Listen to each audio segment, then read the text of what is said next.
देखिए, छत्तीसगढ़ आदिवासियों के नाम पर बनाया गया और 1/3 से ज़्यादा जनसंख्या आदिवासियों की है।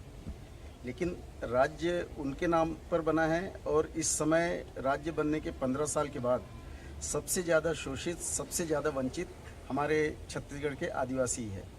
और ये वंचना इतनी ज़्यादा है कि इस समय जनगणना आयोग की जो रिपोर्ट है, उस रिपोर्ट के हिसाब से 1.5% से ज़्यादा आदिवासियों की जनसंख्या में गिरावट आया है। किसी जाति की जनसंख्या में इतनी ज़्यादा गिरावट और कहीं पर दर्ज नहीं हुई है। जो भी आदिवासी योजनाएं हैं छत्तीसगढ़ के अंदर, वो सब कागजों में चल रही है और जो प्राकृतिक संसाधनों से भरपूर जो छत्तीसगढ़ है, जल, जंगल और ज़मीन की बड़े भारी पैमाने पर हमारे छत्तीसगढ़ के अंदर लूट चल रही है। आप देखेंगे कि बस्तर के 600 गांव आदिवासियों के पूरी तरीके से खाली करवा दिए गए हैं सल्वाजोड़म के नाम पर, और इन गांवों में जो मिनरल्स है, उन मिनरल्स को कारपोरेट और विदेशी पूंजीपतियों को सौंपने की कोशिश हो रही है। बड़े पैमाने पर छत्तीसगढ़ में ज़मीन से वंचित किए जा रहे हैं आदिवासी।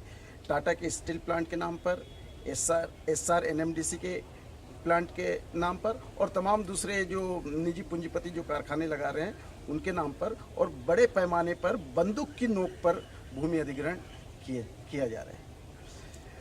आदिवासियों की जनसंख्या में गिरावट का ये भी एक बड़ा कारण है कि बस्तर में आदिवासी नक्सली और प्रशासन दोनों के दमन को झेल रहे हैं। बड़े पैमाने पर वो आंध्रा के जंगलों में या महाराष्ट्र के जंगलों में पलायन करते हैं और उनकी स्थिति काफ़ी खराब होती है। वही दूसरी ओर बड़े ही सुनियोजित तरीके से छत्तीसगढ़ में आदिवासी जातियों को अनुसूचित जनजाति की श्रेणी से बाहर करने की प्लानिंग चल रही है, ताकि उनकी ज़मीन को निर्ममता के साथ लूटा जा सके। और ख़ास तौर से छत्तीसगढ़ का जो सरगुजा क्षेत्र है, वहाँ ये जो समस्या है आदिवासियों को उनकी अनुसूचित जाति की श्रेणी से हटाने का एक बहुत ही बड़ी समस्या के रूप में उभर कर सामने आया है। और इस स्थिति में हमारी पार्टी, हालांकि बहुत ही छोटी ताकत है छत्तीसगढ़ के अंदर, हम ये कोशिश कर रहे हैं कि आदिवासियों का ये जो निर्ममता से शोषण हो रहा है, उनकी शिक्षा का जो सवाल है, रोजगार का जो सवाल है, उनकी संस्कृति और साहित्य की रक्षा और कुल मिलाकर आदिवासियों की पहचान के रूप में जो सवाल है, उसके लिए हमारी पार्टी बड़ी तेजी के साथ वहाँ पर लड़ रही है, उनको संगठित कर रही है। स्थिति ये है कि छत्तीसगढ़ सांप्रदायिकता का और कारपोरेट पूंजी की लूट का एक बहुत बड़ी प्रयोगशाला बन गया है।